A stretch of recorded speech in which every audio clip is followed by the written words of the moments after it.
Hi, I'm Panina, And I'm Pinchas, and welcome welcome to to Taking Taking the the High High Road. Road.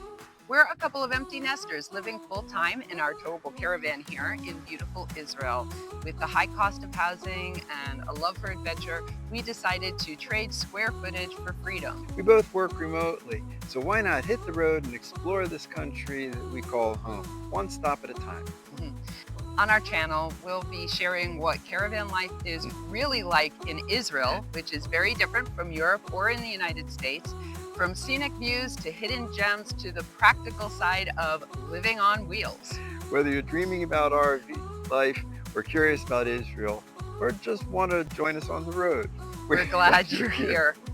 Don't forget to like, subscribe, and hit the bell so you can follow along as we take the high road. So, welcome. Welcome to our very first attempt at a video. I'm not sure how good this is going to come out, but we decided that it was time to go ahead and take the plunge. We had actually expected to be making this video probably close to a month ago, Yeah, month. at least a month ago. But besides the fact that we ran into a whole bunch of difficulties, from our refrigerator not Yeah, working to all kinds of other things, which we'll share in a few minutes, to then war breaking out between Israel and Iran, that was and so awkward. very awkward. And what it ended up doing, though, is we actually moved out of our caravan for almost 2 weeks to live with our son and his wife, who had a safe room, have a safe room in their apartment, so that we could be a little safer. Because, as you might imagine, a missile landing on a caravan or RV would not, it would not do well. It wouldn't be pretty. Yeah, Not pretty. Now, something that we do want to kind of say right from the beginning, that our channel is not about politics. I mean, some would say simply living in Israel, especially as English speakers, makes us automatically political. But this is not about politics. And if you want to make it about politics, go somewhere else, because that's just not us. no. That we're not interested in it. We want to share what our life is like here in Israel in a caravan or RV, share the differences, share the beauty of the country. If you want to join along with us, you are welcome to come with us. If you want to be a hater, you can just go hate on someone else, because we're not even going to pay attention to Yeah. you. Okay, so I mean, where do we want to start? We bought the RV, and in future episodes, we'll talk about how that whole process went. Buying the caravan itself, that was actually pretty easy, especially because we had money that we had set aside. We got a Right. loan beforehand. And so buying the caravan itself was easy. The process of actually getting it, picking it up, was a little bit more complicated. um, Stay tuned. yeah, that was a little bit more complicated. First of all, we had to go to a big city called Petah Tikva, which, by the way, was a place where there were a lot of missiles during the Iran War. Yeah. But then we had them take the caravan down to Beersheba, which is in the south, which was also hit by missiles, but where they have a service center, so that we could pick up the caravan after they had added the things that we had asked for them to add, which didn't actually end up Hmm. being exactly what we had asked for. But anyway, so that was relatively seamless, although we discovered that it's best to bring someone with you if you don't speak the language really fluently, because there were things we thought we were getting that turned out to not be what we thought we were Yeah. getting. Yeah, that part. And that complicated the process a little bit. But we did finally get the caravan. We picked her up a couple of weeks after Passover, so in April. It is now the end of June. As soon as we got her home, or got her to the space, which we'll talk about the space that we're in a little bit. But as soon as we got her home, literally 3 days later, the refrigerator stopped working. And we're actually living full time in the caravan. We're working from the caravan, and we needed a A refrigerator. refrigerator. It's kind of hard to live without a fridge. Makes it hard to cook and hard to eat. But then we had some complicating factors. We went away for a week, and so we were without a fridge for 2 weeks, and then we had to bring them the caravan down to Beersheba, which is about an hour and a half drive, Yeah. That's the whole thing. and leave it there for 3 days. So we had to move into a little Airbnb for 3 days while we waited for them to replace the refrigerator, that's another story altogether.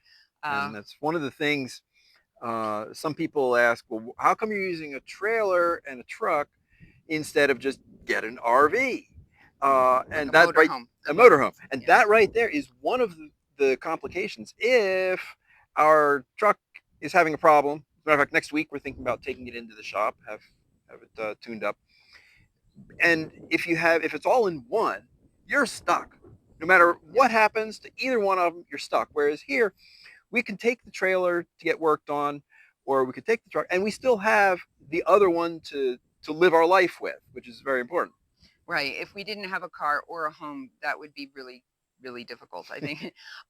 It was difficult being without the house for without the caravan for 3 days. Like I said, we had to live in an Airbnb for the 3 days, which was not my favorite, but at least we were able to come and go, and we had our car separate. So that was part of it. Also, in Israel, there are significant limits to what you can drive on a regular driver's license. And we wanted to stay within that size limit. We didn't want basically something the size of a bus, besides the fact that it would be really, really hard for, you know, putting in spaces and Oh stuff like gosh. that. We ended up with a 593 centimeter towable RV caravan, which is the equivalent in the US of about a 20-foot. It's very tiny. It's actually smaller than we thought we were going to start with. And in Israel, I don't know for sure, but I have not seen any RVs with bump outs with slides. So I'm not sure if that's a legal thing or if it's just that those aren't available yet in Israel. The market is very small. You said that it only opened up. In 2012.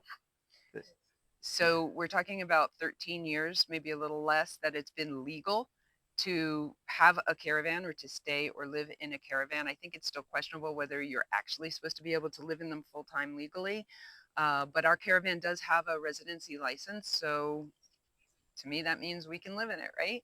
Yeah. So what we did though is that there's very few places in Israel. Remember that Israel is a very tiny country.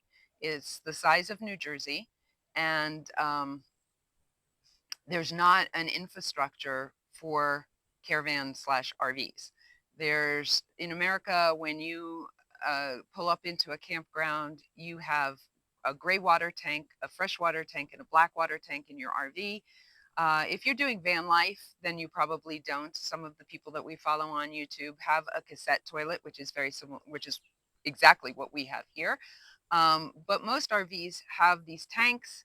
They have a hose that they hook up to at the campground, right, for the sewer for your black tank. In Israel, there is no black tank infrastructure. If you're lucky, when you pay a lot of money, $100 a night at least, for an equipped campground. That means you have a water hookup and an electric hookup. And if you're lucky, they have some sort of a toilet area where you can dump your cassette toilet. There is absolutely no way to hook up to sewer.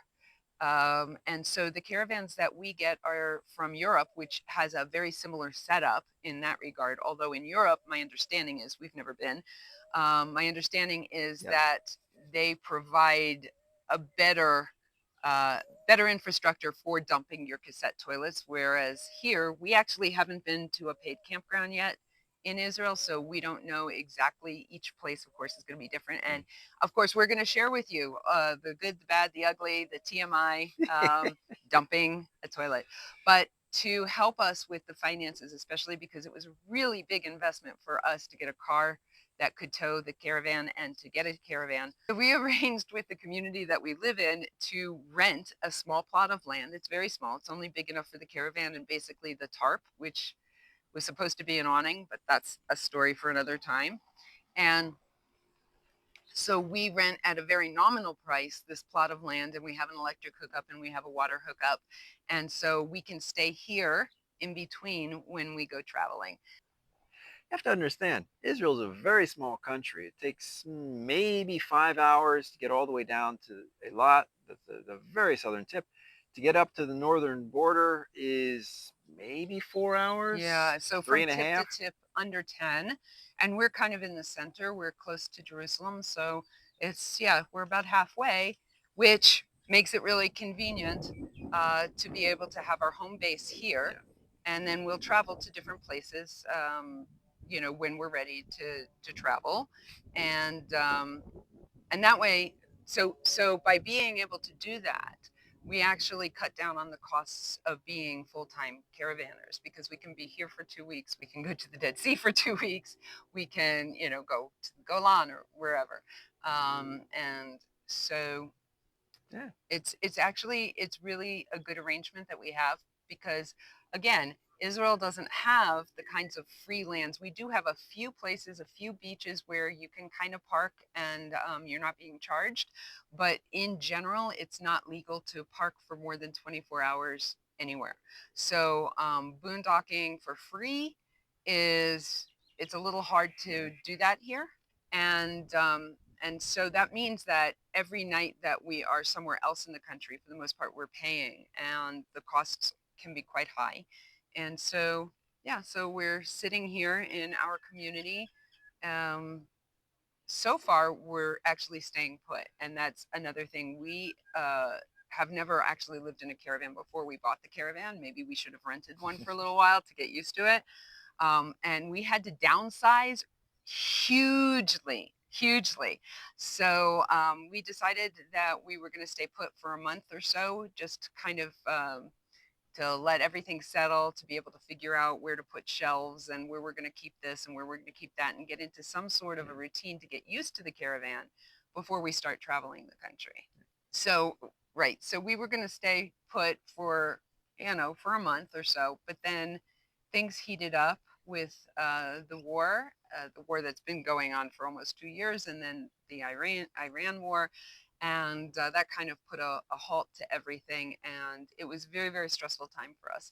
So we decided that we're going to go ahead and stay put here, where we have electric and water hookups, and we can use our air conditioner for the next, probably, well, this is the end of June. So definitely for July, and probably maybe also for August. And then Yeah. in September, the weather starts to get a little cooler, and we can start to explore maybe going up north, just visiting different places.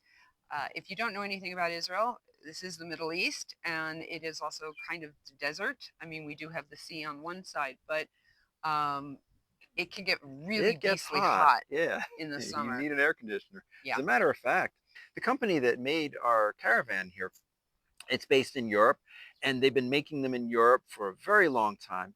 But they make a special Israel edition because, as a matter of fact, there's a sticker right over here. Um, because it has to have special air conditioning and a few other things in order to deal with the reality here in Israel. Yeah. Now it does get cold in the winter. It's not hot all the time. We do have a really lovely spring and Yeah. fall. It's not as long as a lot of places in the United States, but it is still, it's lovely. Yeah. Beautiful. The spring and the fall here, we don't have to have air conditioning or heating. Sometimes it still does get a little hot during the day, but where we are in the hills, the Judean hills, it actually gets quite cold at night, even Yeah. into June. Uh, as a matter of fact, we're still keeping the windows open at night. It's cool enough for us to have them open and sleep comfortably. So we also do have cold winters, but it's not cold like European cold or even most of the United States cold. We get snow about once every 3 or 4 years. Eh, We get a light maybe. snow. We get a light snow every 3 or 4 years, and then maybe we get a major snowstorm once every 10 Yeah. years. So we do get snow. It's cold enough. It really doesn't get much below 0 Celsius, 32. Maybe it'll get down to like 29 or 30 for a day or two in the Maybe. depth of winter, but that's only those winters when we have snow. Um, And only at night. By the next day, it warms up and everything Right. melts. So we do need a heater, but we don't need the kind of heating system that our UK caravanners or people in Europe need. So they take that out of the Israeli edition, and instead they give us a really big house. They're called a mini split. We'll show it to you on one of our other videos that'll be coming up. But it's a full, like, room size house mini split air conditioner, and that's to help us cope with the heat in Israel. Because in the summer, it can easily get, you're going to have to do the translation now. Uh, it easily gets over 100 degrees, which is what, 40? Yeah, 38, 40.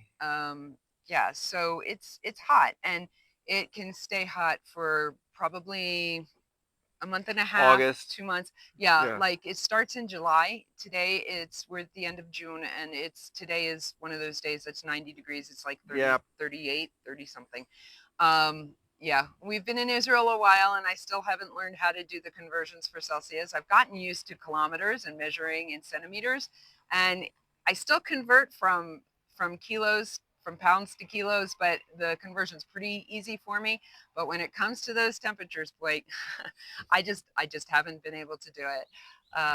So yeah, so basically what we're doing is we're just going to share with you what van life, caravan, RVing in Israel is like, what it's about, tips and tricks for a tiny caravan, because ours is definitely small, although there are certainly in Israel, especially, there are definitely smaller ones available. And that's one of the things that we hope to show you when we visit campgrounds, and there's groups that we can join, meetups. We'd like to look at some of the other types of caravans that are here in Israel, because that's interesting too. Yeah. Okay, so I think that for now we're going to go ahead and bring our first video to a close. It's actually turned out to be a lot shorter than we were thinking it was going to be. And yeah, if you want to follow us along on our journey, please feel free to let us know what you'd like us to talk about, where you'd like us to visit and share with you. Obviously, we have plans to do a tour to take you on the inside, although not today because it's really quite not clean. Um, but yeah, like, subscribe, all of that jazz, and let us know what you think and what you'd like to hear from us. So thanks for joining us on our very first video. Obviously, we're just getting started, and we can't wait to bring you along for the ride. If you enjoyed this, please give us a thumbs up, subscribe, tell your friends. And hey, if you got a nice big plot of land, we'll come visit you on your farm. From peaceful mornings in the mountains to dinners in the desert and everything in between, we'll be sharing the real deal of caravan life in Israel. And hey, if you have any questions or ideas for what you'd like to see, drop them in the comments down below. We'd love to hear from you. See See you you on on the the high high road. road. You want to say that again? Yeah, I don't know why it makes me laugh. Okay, ready? See See you you on on the the high high road. road.